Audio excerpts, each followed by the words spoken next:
In today's tutorial, I'm going to show you how to disable sleep mode on your Acer laptop, tablet, or desktop device. So this should hopefully be a pretty straightforward process here, guys. And without further ado, let's go ahead and jump straight into it.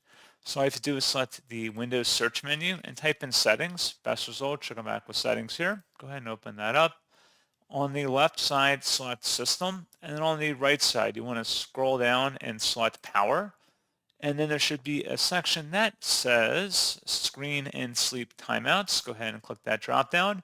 For plugged in mode, just click the drop down next to make my device sleep after and select never. You do the same thing for battery mode or not plugged in basically. So there may be two different categories here. Make sure that both set to never. And you can also change your screen turn off time duration as well by turning that off down here. Same way you do the other options. And that's pretty much it. So as always, thank you guys for watching this brief tutorial. I do hope that was able to help you out, and I do look forward to catching you all in the next tutorial. Goodbye.